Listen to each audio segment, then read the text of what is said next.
Ny 10 septambra lasa teo no niakatra fitsarana ny raharaha fidirana ankeriny tao amin'ny birao ny ministeran'ny angovo ny 12 ny volana May lasa teo. Raharaha izay nahavoaroro tompon'andraikitra eo anivon'ity ministera ity sy ny mpikambana eo anivony antoko monima isan'izany moa ny filoha nasionalin'izany antoko izany.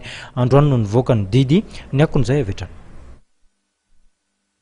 No afahan'ny fitsarana noho ny fisalasalana imonja ronde filoha nasionaly antoko monima no sady kandida ho filoham-pirenena Asy Andriamatoa Masimana Manantsoa nisitry ny atany teo aloha ny sady solitenany antoko monima ao anatin'ny senita. Voaheloka Andranomaizina herintaona sazy mianatra kosa Andriamatoa Odor Ravel Manantsoa talemisahana anjiro eo anivon'ny ministeran'ny angovo ary roa taona Andranomaizina sazy miantona no mianatra amin'ny sekretary jeneraly ministera ny angovo ihany Andriamatoa Ranefson Andriambala samy mpikambana eo anivon'ny antoko monima avokoa izy ireo ary manana ny ambarany ny filoha nasionaly monima manontoloana io didy mpitsarana io. Iarahantsika mahita tokoa fa betsaka ny fandaminana zay atao amin'ny hoe irosona amin'ity fifidianana zay ho atao ny 25 octobre 2013 ity. Nisy ny fiantsona nataony atao hoe FFM hoe ho fanaovana sonia ny fanekena ny hoe tsy fanenjika sy ny hoe ifanaja sy tsy tadidiko loatra moa le hoe anarana nanaovana azy.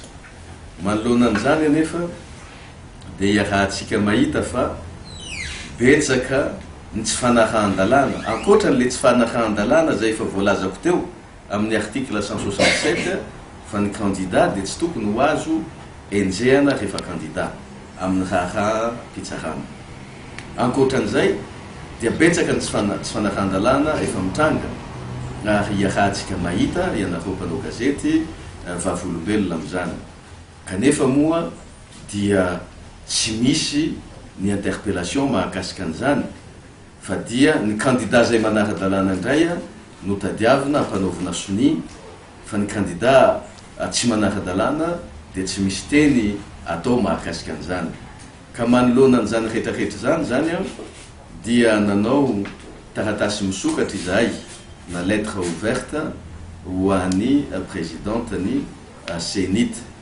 Mikasika izay ihany dia milaza ny tsy petrapotsiny ny antoko fa ampiakatra ny raharaha amin'ny fitsarana ambony momba ny fifidianana indray dia nisy ny taratasy misokatra izay nalefa ny antoko tarihan'ny monjarondefa anivon'ny senita nanambara ity antoko ity fa misy ny tsy fandalan-dalàna ary mangataka fanasazina ny tsy manara-dalàna ny monima mitaky ankoa ny tokony hanaovana fampiarana eo anatrehan'ny candidat ny logiciel ampiasaina amin'ny fifidianana ary tokony ampitomboina ny fanentanana ny olo-pirenena momba ny fampiasana ny bulletin unique.